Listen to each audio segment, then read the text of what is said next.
వనపర్తి జిల్లా కేంద్రంలో పాలిటెక్నిక్ కళాశాల నుండి insurance corporation employee union Hyderabad మరియు సికింద్రాబాద్ డివిజన్ 22వ సంయుక్త మహాసభను ర్యాలీతో ఆర్జీ గార్డెన్ ఫంక్షన్ హాల్ వరకు విజయవంతంగా చేరుకున్నారు. అనంతరం వేణుగోపాల్ ప్రధాన కార్యదర్శి శ్రీరామ్ రవినాథ్ ఏఐఐఈఏ జెండా ఆవిష్కరణ చేశారు. ఐసీఈయు 22వ సంయుక్త మహాసభకు ముఖ్య అతిథిగా మాజీ మంత్రి సింగిరెడ్డి నిరంజన్ రెడ్డి, వేణుగోపాల్, కార్యదర్శి కాజీ తిరుపతయ్య హాజరై ఈ సందర్భంగా ప్రసంగించారు. ఈ సమావేశంలో హైదరాబాద్ డివిజన్ అధ్యక్షుడు మద్దిలేటి సుజాత, ఎస్సీ అనురాధ రాజేశ్వర్, ఐఎస్యు వనపర్తి బ్రాంచ్ కార్యదర్శి కె బీసన్న, బద్రీనాథ్ తదితరులు పాల్గొన్నారు.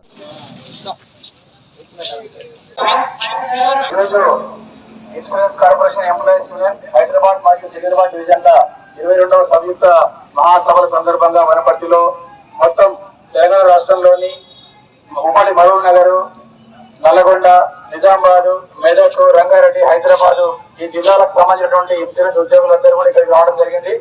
ఈ రోజు దేశంలో ఉన్నటువంటి పరిస్థితులు, ఆర్థిక రాజకీయ అంశాలతో పాటు ఉద్యోగులకు సంబంధించినటువంటి అంశాలు, సామాజిక అంశాలను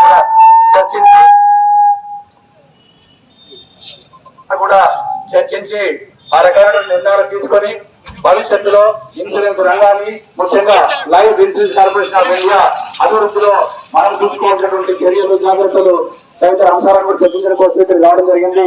ఇప్పుడు మొదటిగా మహాసభ జరగబోయే ముందు పెట్టించాలని చెప్పి ఇక్కడ తలపెట్టాము. ఈ సందర్భంగా ర్యాలీ నిర్వహిస్తా ఉన్నాం. ఇక్కడ మా ప్రియతమ నాయకులు వేణుగోపాల్ గారు, తర్వాత all India insurance employees association ప్రధాన కార్యదర్శి శ్రీకాంత్ మిశ్ర గారు, జోనల్ ప్రధాన కార్యదర్శి రవినాథ్ గారు, ఇతర నాయకులందరూ కూడా ఈ ర్యాలీలో ప్రధానంగా పాల్గొంటారు.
ఇప్పుడు మనం జెండా ఆవిష్కరణ జరుపుకుంటాం.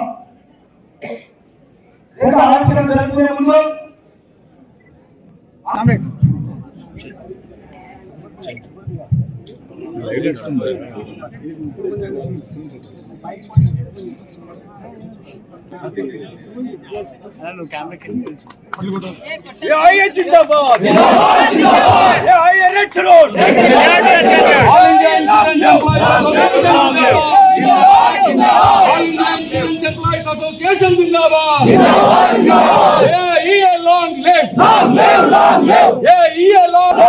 కార్మికుల ఐక్యత వర్ధిల్లాలి, workers unity long live, all India insurance employees association జిందాబాద్, లాంగ్ లివ్. అతిథులుగా విచ్చేసినటువంటి all India insurance employees association అంటే సౌత్ సెంట్రల్ జోన్ నాయకులు, అట్లనే ఒకటే కాకుండా ఇతర ప్రైవేట్ కంపెనీలు తీసుకురావాలనేటువంటి బిల్లు చర్చ జరుగుతుంది. ఇంకా ప్రైవేట్ ఇన్సూరెన్స్ కంపెనీలు మరొక సంవత్సరం నుంచి వచ్చినాయి, 2000 సంవత్సరం నుంచి వచ్చింది. ఆనాడు ఇంకా దాని మీద పోరాటం సాగుతుంది.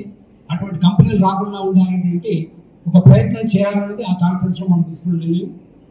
ఆనాడు మళ్ళీ తిరిగి వనపర్తి 24 సంవత్సరాలు కావచ్చింది. 24 సంవత్సరాల తర్వాత మనం చూసుకున్నట్లయితే శ్రీకాంత్ మిశ్రా గారు చెప్పినట్టు, అంటే ఆయన ఇంగ్లీష్లో మాట్లాడితే తెలుగులో ట్రాన్స్లేట్ చేస్తలేము, అది కాదు, కానీ శ్రీకాంత్ మిశ్రా గారు చెప్పినట్టు 24 సంవత్సరాల పోరాటం మనం చేసుకుంటూ వచ్చి అక్కడ ప్రైవేట్ కంపెనీలు వచ్చినాక కూడా LIC major share holder, market share హోల్డర్గా ఉంది అంటే మాత్రం నేను చాలా గర్వంగా చెప్పగలను, ఇది all India insurance employees association ఒక ధైర్యం. ఎందుకంటే నేను ఆ రోజుల్లో చూస్తుండేవాడిని, అనేక మంది ఇంక ఎల్ఐసి పని అయిపోయింది, నువ్వు ఫెలోషిప్ పాస్ అయినవా, నువ్వు ఫలానా క్వాలిఫికేషన్ వచ్చిందా నీకు, నువ్వు వేరే కంపెనీ వెతుక్కోవడం మంచిదని చెప్పేటువంటి చర్చలు ఆఫీసులో నడుస్తుంది. వాటన్నింటినీ కూడా ఫుల్ స్టాప్ పెట్టి LIC is going to be there, it's going to be strong and you need not worry అని చెప్పినటువంటి ధైర్యం ఇచ్చిన all India insurance employees association ఈ రోజుకి కూడా క్యాంపెయిన్ నడుస్తుంది. దానిలో భాగంగా మేనేజర్ PN గారు చెప్పినట్టు LIC పరిరక్షణ కానీ కీలకంగా బీజేపీ ఓడించడానికి మాత్రం ఊతం దొరికిన పరిస్థితి వస్తుంది. అది కూడా ఒక ఛాలెంజ్ అనేది మన ముందు ఉంది. ఎందుకంటే కార్మిక వర్గంగా మనం పాటించేది ఐక్యత. మతం పేరు మీద, కులం పేరు మీద ఐక్యత కానీ పోయిందనుకోండి, ఇంకేం కొట్లాడాలి, ఎవరితో కొట్లాడాలి, ఏం బిజినెస్ గురించి మాట్లాడాలి. అందుకని ఐక్యత కావాలనుకున్న దాని భాగంలో ఈరోజు ఈ ఎన్నికల్లో వచ్చిన విశ్లేషణ కూడా మనం చూస్తున్నాం. మూడో అంశము, ఈరోజు మద్దతు ఇవ్వడానికి భారత ప్రభుత్వానికి వెళ్ళాలన్నారంటే 45 days పట్టింది. ముందు చేయలేదు, మొన్న చేయాల్సి వచ్చింది అంతర్జాతీయ ఒత్తిడి వచ్చిన తర్వాత. అంత ఘోరమైన పరిస్థితి మనం ఎట్లా చూడాలి? మనకి సంబంధం లేదు చూడాలి, లేదా ఆ విధంగా అమెరికా మద్దతుతో చేసేటువంటి ప్రయత్నాన్ని మనం పక్కన పడేసి వాళ్ళు ఏం చేసి చేసుకొని అనుకోవాలి. సో ఈ విషయాలన్నింటినీ కూడా మనం ఒక కోణంలో చూడాలి.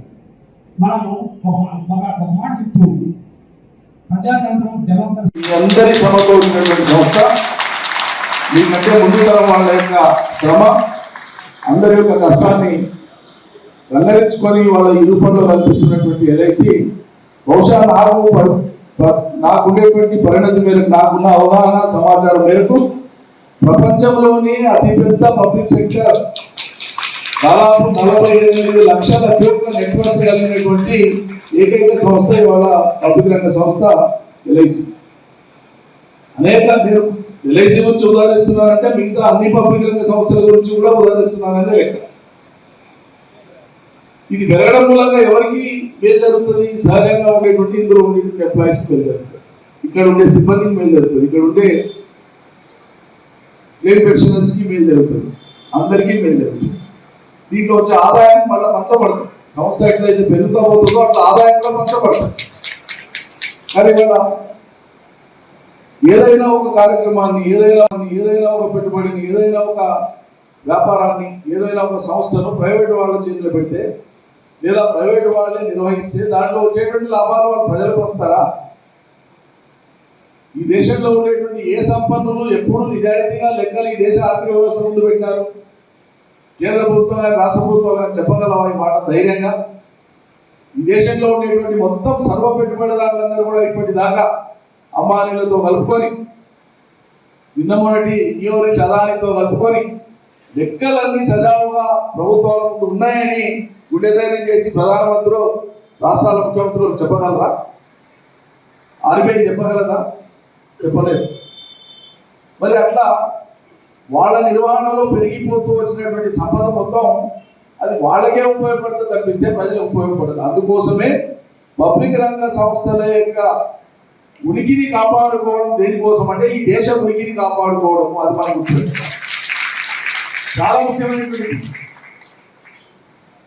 స్పిరిట్ అనేటువంటిది వారు ఇంతకుముందు చెప్పిన ఐక్యత గురించి, ఐక్యమత్య గురించి, అది చాలా గొప్ప తాత్వికత.